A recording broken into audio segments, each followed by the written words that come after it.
We economic hitmen really have been the ones responsible for creating this first truly global empire. And we work many different ways.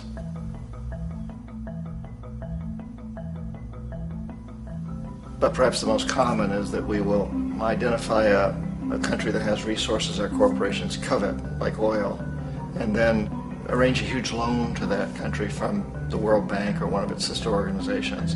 But the money never actually goes to the country. Instead, it goes to our big corporations to build infrastructure projects in that country, power plants, industrial parks, ports, things that benefit a few rich people in that country, in addition to our corporations, but really don't help the majority of the people at all. However, those people, the whole country is left holding a huge debt. It's such a big debt they can't repay it, and that's part of the plan, that they can't repay it. And so at some point, we economic hitmen go back to them and say, listen, you owe us a lot of money, can't pay your debt, so sell your oil real cheap to our oil companies. Allow us to build a military base in your country, or send troops in support of ours to someplace in the world like Iraq, or vote with us on the next UN vote. To have their electric utility company privatized and their water and sewage system privatized and sold to U.S. corporations or other multinational corporations. So there was that whole mushrooming thing, and it's so typical of the way the IMF and the World Bank work. They put a country in debt, it's such a big debt it can't pay it, and then you offer to refinance that debt and pay even more interest. And you demand this quid pro quo, which you call a conditionality or good governance, which means basically that they've got to sell off their resources, including many of their social services, their utility companies, their school systems sometimes, their penal systems, their insurance systems, to foreign corporations. So it's a double, triple, quadruple whammy. The precedent for economic hitmen really began back in the early 50s when democratically elected Mossadegh, who was elected in Iran, he was considered to be the hope for democracy in the Middle East and around the world. He was Time Magazine's Man of the Year. But one of the things that he'd run on and began to implement was the idea that foreign oil companies needed to pay the Iranian people a lot more for the oil that they were taking out of Iran. The Iranian people should benefit from their own oil. Strange policy. We didn't like that, of course. But we were afraid to do what we normally were doing, which was to send in the military. Instead, we sent in one CIA agent, Kermit Roosevelt, Teddy Roosevelt's relative. And Kermit went in with a few $1 million and was very, very effective and efficient. And in a short amount of time, he managed to get Mossadegh overthrown and brought in the Shah of Iran to replace him, who always was favorable to oil. And it was extremely effective. Mobs overflow Tehran. Army officers shout that Mossadegh has surrendered and his regime as virtual dictator of Iran is ended. Pictures of the Shah are paraded through the streets as sentiment reverses. The Shah is welcomed home. So back here in the United States, in Washington, people looked around and said, wow, that was easy and cheap. So this established a whole new way of manipulating countries, of creating empire. The only problem with Roosevelt was that he was a card-carrying CIA agent, and had he been caught, the ramifications could have been pretty serious. So very quickly at that point, the decision was made to use private consultants to channel the money through the World Bank or the IMF or one of the other such agencies, to bring in people like me who worked for private companies, so that if we got caught, there would be no governmental ramifications.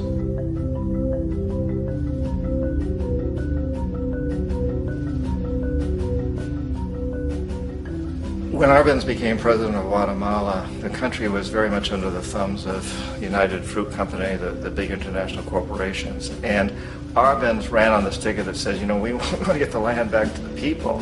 And once he took power, he was implementing policies that would do exactly that, give the land rights back to the people. United Fruit didn't like that very much. And so they hired a public relations firm, launched a huge campaign in the United States to convince the United States people, the citizens of the United States, and the press of the United States, and the Congress of the United States, that Arbenz was a Soviet puppet, and that if we allowed him to stay in power, the Soviets would have a foothold in this hemisphere. And that at that point in time was a huge fear on everybody's mind, the Red Terror, the Communist Terror. And so, to make a long story short, Out of this public relations campaign came a commitment on the part of the CIA and the military to take this man out. And in fact, we did. We sent in planes, we sent in soldiers, we sent in jackals, we sent everything in to take him out, and did take him out. And as soon as he was removed from office, the new guy that took over after him basically reinstated everything to the big international corporations, including United Fruit.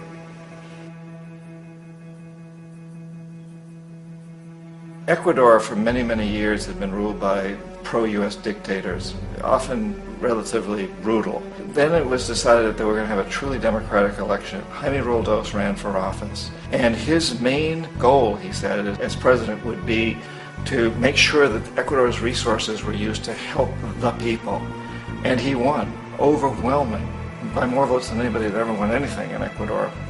And he began to implement these policies to make sure that the profits from oil went to help the people. Well, we didn't like that in the United States. I was sent down as one of several economic hitmen to change Roldos, to corrupt him, to bring him around, to let him know, okay, you can get very rich, you and your family, if you play our game, but if you continue to try to keep these policies you've promised, you're going to go. He wouldn't listen. He was assassinated. As soon as the plane crashed, the whole area was cordoned off. The only people allowed in were U.S. military from a nearby base and some of the Ecuadorian military. When an investigation was launched, two of the key witnesses died in car accidents before they had a chance to testify. A lot of very, very strange things that went on around the assassination of Jaime Roldos. I, like most people who've really looked at this case, have absolutely no doubt that it was an assassination. And of course, in my position as an economic hitman, I was always expecting something to happen to Jaime, whether it be a coup or assassination, I wasn't sure, but that he would be taken down because he was not being corrupted. He would not allow himself to be corrupted the way we wanted to corrupt him.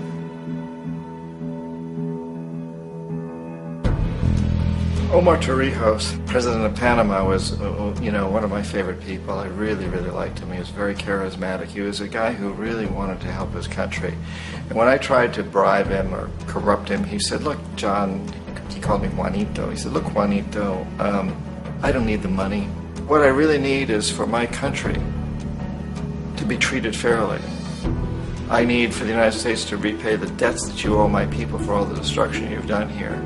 I need to be in a position where I can help other Latin American countries win their independence and be free of this terrible presence from the north that you people are exploiting us so badly. I need to have the Panama Canal back in the hands of the Panamanian people. That's what I want. And so, leave me alone. Don't try to bribe me. It was 1981, and in May, Jaime Roldos was assassinated. And Omar was very aware of this.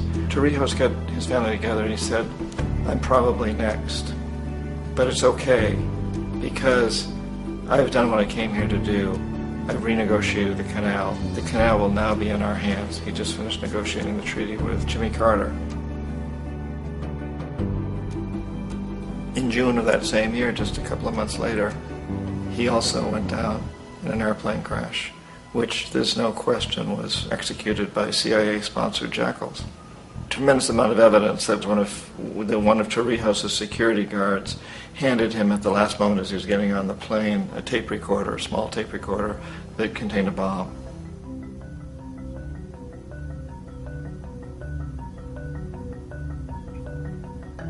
It is interesting to me how this system has continued pretty much the same way for years and years and years, except the economic hitmen have got better and better and better.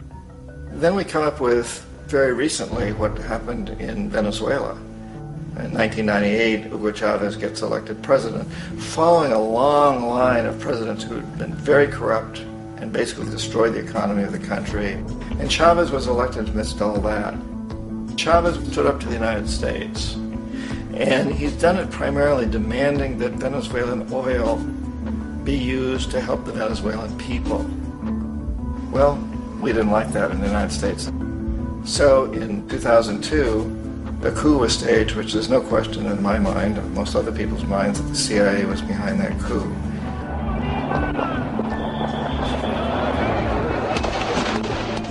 The way way that that coup was fomented was very reflective of what Kermit Roosevelt had done in Iran, of paying people to go out into the streets, to riot, to protest, to say this Chavez is very unpopular. You know, if you can get a few thousand people to do that, television can make it look like it's the whole country, and things start to mushroom. Except in the case of Chavez, he was smart enough, and the people were so strongly behind him that they overcame it, which was a phenomenal moment in the history of Latin America.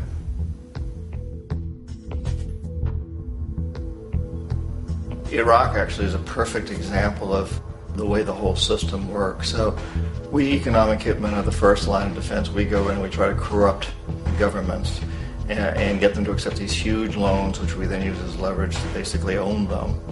If we fail, as I failed in Panama with Omar Torrijos and in Ecuador with Jaime Roldos, men who refuse to be corrupted, then the second line of defense is we send in the jackals. And the jackals either overthrow governments or they assassinate. And once that happens, when a new government comes in, boy, it's going to toe the line, because the new president knows what will happen if he doesn't. In the case of Iraq, both of those things failed. Economic hitmen were not able to get through to Saddam Hussein. We tried very hard. We tried to get him to accept a deal very similar to what the House of Saud had accepted in Saudi Arabia, but he wouldn't accept it. And so the jackals went in to take him out. They couldn't do it. His security was very good. After all, he had one time worked for the CIA. He'd been hired to assassinate a former president of Iraq and failed, but he knew the system. So in '91, we send in the troops and we take out the Iraqi military. So we assume at that point that Saddam Hussein is going to come around. We could have taken him out, of course, at that time, but we didn't want him. He's the kind of strong man we like. He controls his people. We thought he could control the Kurds and keep the Iranians in their border and keep pumping oil for us. And that once we took out his military, now he's going to come around. So the economic hitmen go back in the 90s without success. If they'd had success, he'd still be running the country. We'd be selling him all the fighter jets he wants and everything else he wants. But they couldn't. They didn't have success. The jackals couldn't take him out again. So we sent the military in once again, and this time we did the complete job and took him out, and in the process created for ourselves some very, very lucrative construction deals. Had to reconstruct a country that we'd essentially destroyed, which is a pretty good deal if you own construction companies, big ones. So, Iraq shows the three stages. The economic hitmen failed there, the jackals failed there, and as a final measure, the military goes in. And in that way, we've really created an empire, but we've done it very, very subtly. It's clandestine. All the empires of the past were built on the military, and everybody knew they were building them. So the British knew they were building them, the French, the Germans, the Romans, the Greeks, and they were proud of it. And they always had some excuse, like spreading civilization, spreading some religion, something like that. But they knew they were doing it. We don't. The majority of the people in the United States have no idea that we're living off the benefits of a clandestine empire, that today there's more slavery in the world than ever before. And then you have to ask yourself, well, if it's an empire, then who's the emperor? Obviously, our presidents of the United States are not emperors. An emperor is someone who's not elected, doesn't serve a limited term, and doesn't report to anyone, essentially. So you can't classify our presidents that way. But we do have what I consider to be the equivalent of the emperor, and it's what I call the corporatocracy. The corporatocracy is this group of individuals who run our biggest corporations, and they really act as the emperor of this empire. They control our media, either through direct ownership or advertising. They control most of our politicians because they finance their campaigns, either through their corporations or through personal contributions that come out of the corporations. They're not elected, they don't serve a limited term, they don't report to anybody. And at the very top of the corporatocracy, you really can't tell whether a person's working for a private corporation or the government because they're always moving back and forth. So, you've got a guy who one moment is the president of a big construction company like Halliburton, and the next moment he's vice president of the United States, or the president who is in the oil business. And this is true whether you've got Democrats or Republicans in the office. You have to moving back and forth through the revolving door. And in a way, Our government is invisible a lot of the time, and its policies are carried out by our corporations on one level or another. And then again, the policies of the government are basically forged by the corporatocracy and then presented to the government. They become government policy. So it's an incredibly cozy relationship. This isn't a conspiracy theory type of thing. These people don't have to get together and plot to do things. They all basically work under one primary assumption, and that is that they must maximize profits regardless of the social and environmental costs.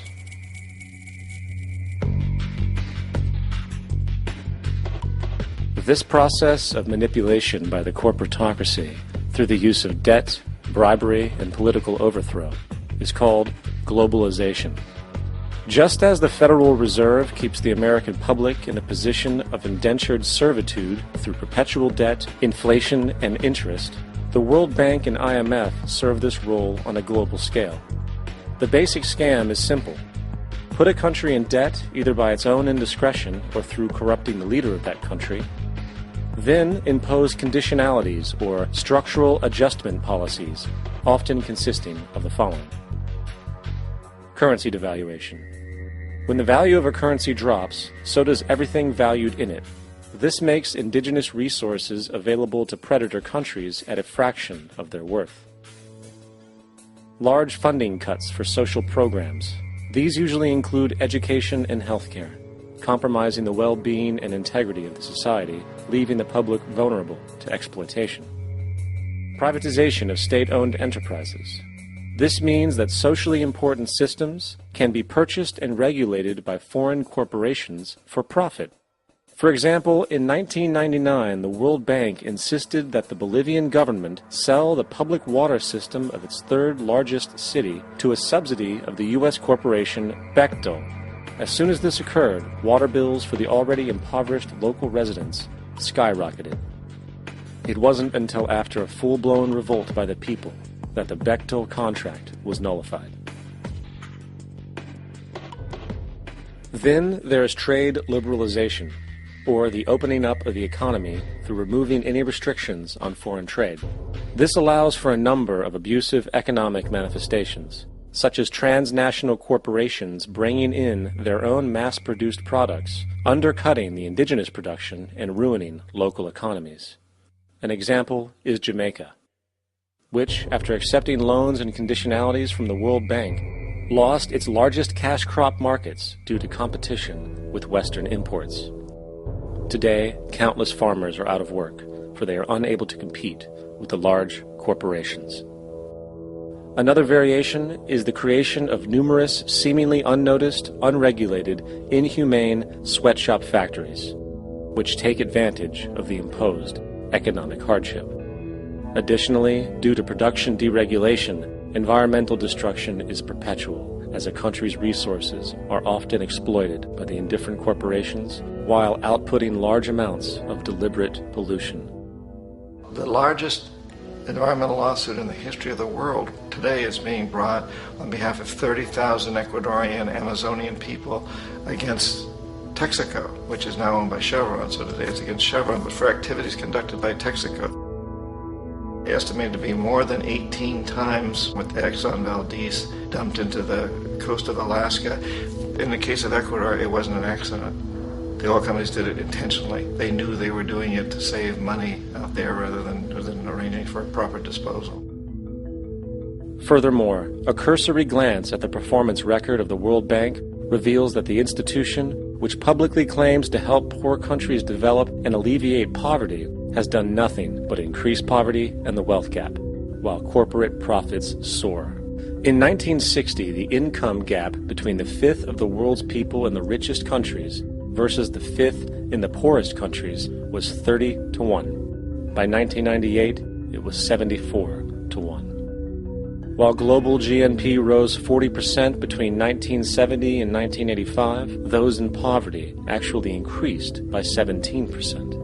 While from 1985 to 2000, those living on less than $1 a day increased by 18%. Even the Joint Economic Committee of the U.S. Congress admitted that there is a mere 40% success rate of all World Bank projects. In the late 1960s, the World Bank intervened in Ecuador with large loans. During the next 30 years, poverty grew from 50% to 70%. Under or unemployment grew from 15 to 70%. Public debt increased from 240 million to 16 billion, while the share of resources allocated to the poor went from 20% to 6%. In fact, by the year 2000, 50% of Ecuador's national budget had to be allocated for paying its debts. It is important to understand the World Bank is, in fact, a U.S. bank, supporting U.S. interests. For the United States holds veto power over decisions, as it is the largest provider of capital. And where did it get this money? You guessed it. It made it out of thin air through the fractional reserve banking system. Of the world's top 100 economies, as based on annual GDP, 51 are corporations, and 47 of that 51 are U.S.-based. Walmart, General Motors, and Exxon are more economically powerful than Saudi Arabia, Poland, Norway, South Africa, Finland, Indonesia, and many others. And as protective trade barriers are broken down, currencies tossed together and manipulated in floating markets, and state economies overturned in favor of open competition and global capitalism, the empire expands. You get up on your little 21-inch screen and howl about America and democracy. There is no America. There is no democracy. There is only IBM and ITT and AT&T and DuPont, Dow, Union Carbide, and Exxon. Those are the nations of the world today. What do you think the Russians talk about in their councils of state? Karl Marx? They get out their linear programming charts, statistical decision theories, Minimax solutions, and compute the price-cost probabilities of their transactions and investments, just like we do. We no longer live in a world of nations and ideologies, Mr. Beale. The world is a college of corporations, inexorably determined by the immutable bylaws of business. The world is a business, Mr. Beale.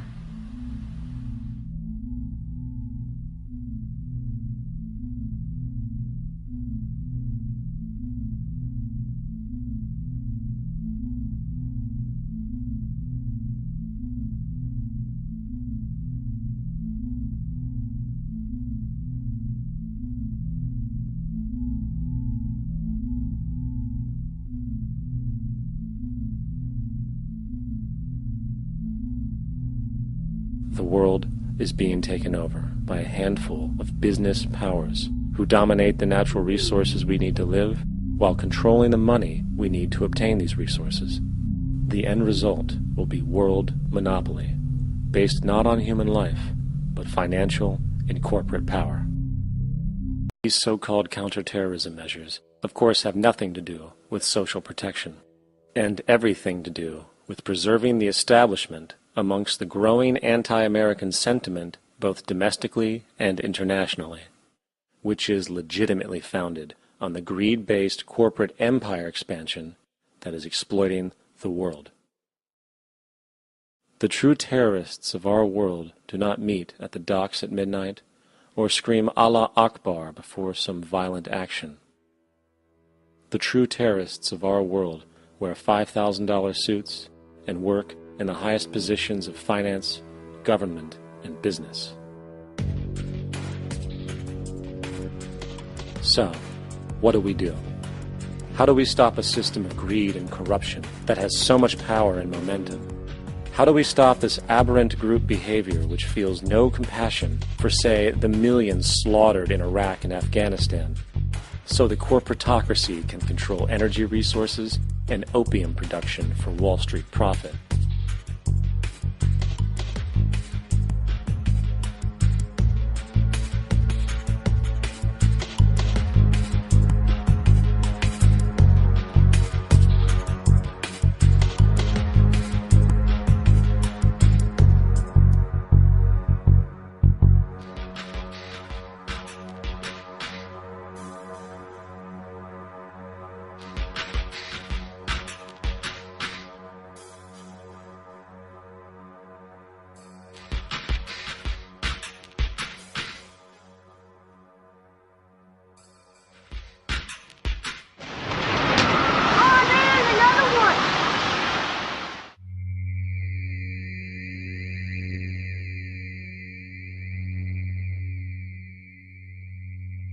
How do we stop a system of greed and corruption that condemns poor populations to sweatshop slavery for the benefit of Madison Avenue? Or that engineers false flag terror attacks for the sake of manipulation? Or that generates built-in modes of social operation which are inherently exploitative? Or that systematically reduces civil liberties and violates human rights in order to protect itself from its own shortcomings? How do we deal with the numerous covert institutions such as the Council on Foreign Relations, the Trilateral Commission, and the Bilderberg Group, and other undemocratically elected groups which, behind closed doors, collude to control the political, financial, social, and environmental elements of our lives? In order to find the answer, we must first find the true underlying cause. For the fact is, the selfish, corrupt, power, and profit-based groups are not the true source of the problem. They are symptoms.